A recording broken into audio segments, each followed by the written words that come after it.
برادران ملت اسلامیہ السلام علیکم ورحمۃ اللہ وبرکاتہ۔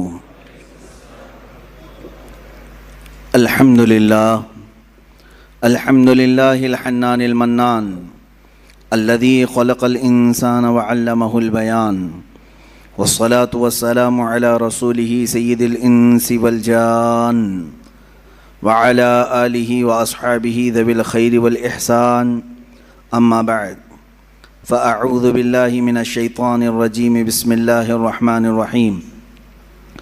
والذین آمنوا وہاجروا وجاہدوا فی سبیل اللہ والذین آووا ونصروا اولئک هم المؤمنون حقا لهم مغفرۃ ورزق کریم، صدق اللہ مولانا العظیم۔ بارگاہ رسالت مآب صلی اللہ تعالی علیہ وسلم میں درود پاک کا ہدیہ پیش کریں۔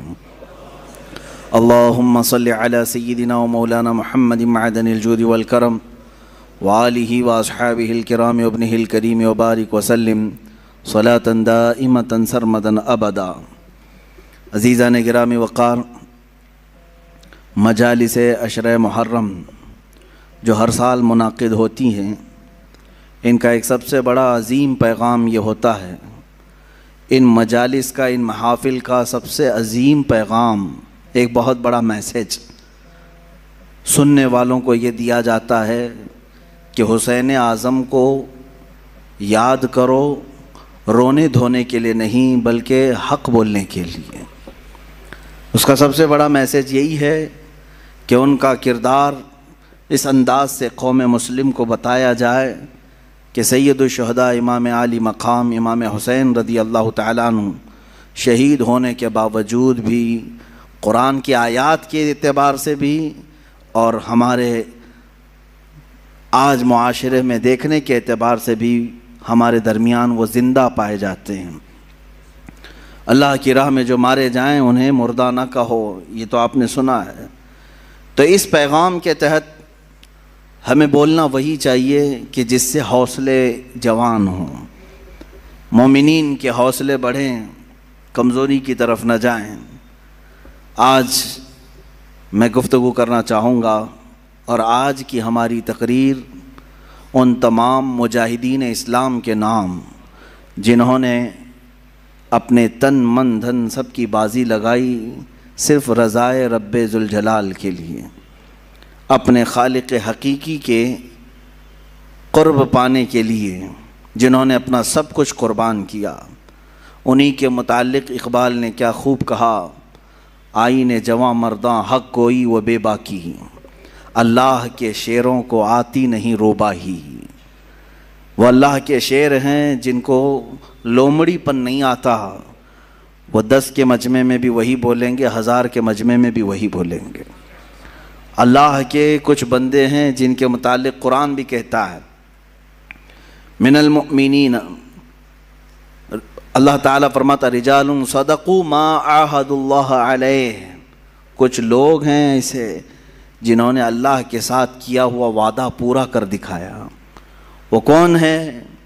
جنہوں نے اپنی زندگی محبت مصطفیٰ صلی اللہ تعالیٰ علیہ وسلم کے لیے گزاری اور اپنے مولا کو راضی کرنے کے لیے گزارا۔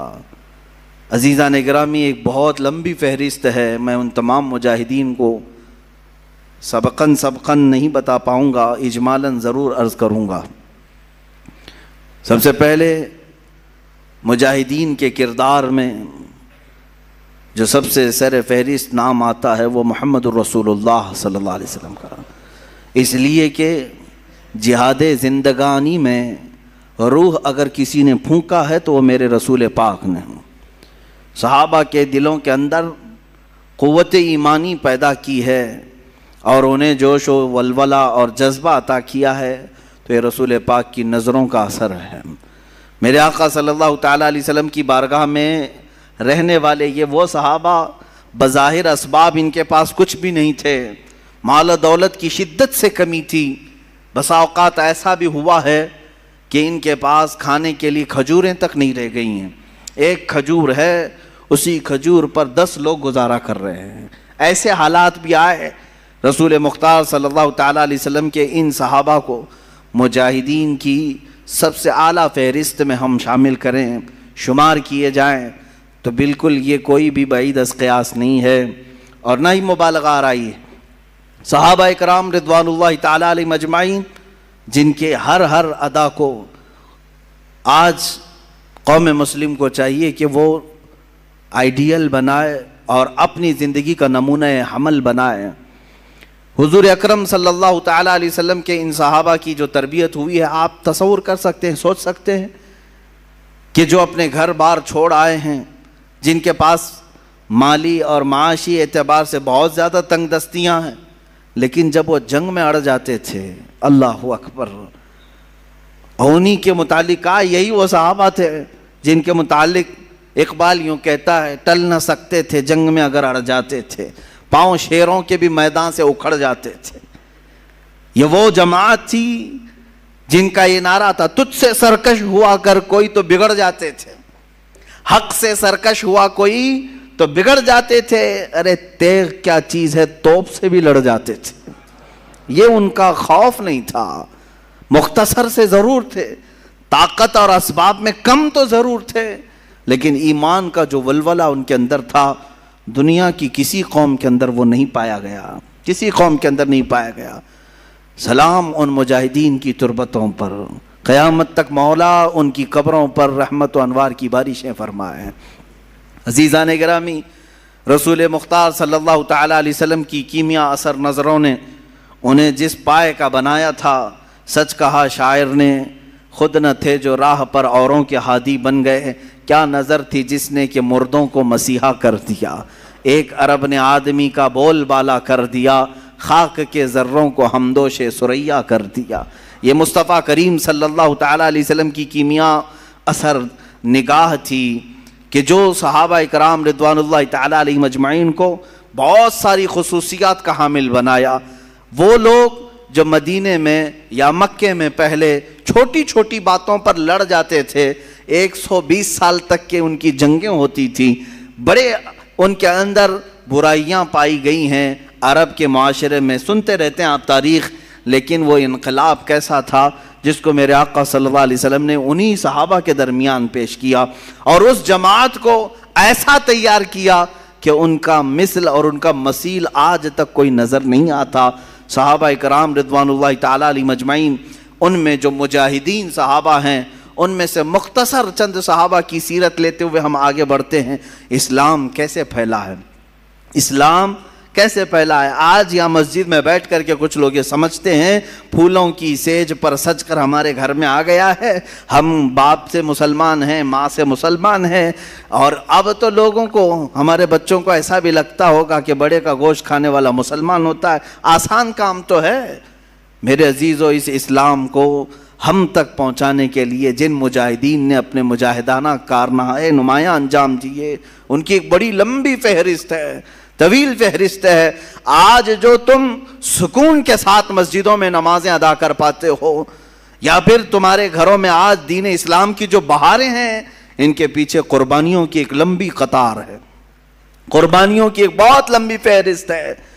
رسول مختار صلی اللہ تعالی علیہ وسلم کے وہ صحابہ جن کی زندگیوں کو دیکھے مشقتوں کا سامنا، مصیبتوں کا سامنا جو کرنا پڑا، یہ کربلا کے بیانات میں ہونا ضرور چاہیے، جہاں ہم حسین اعظم کے مجاہدانہ کردار کو بیان کرتے ہیں، ساتھ ہی رسول پاک کے دیگر جانثار صحابہ کی جہاد کو بھی ہم بیان کرتے ہیں، ان کے مجاہدانہ کردار کو بھی ہم بیان کرتے ہیں۔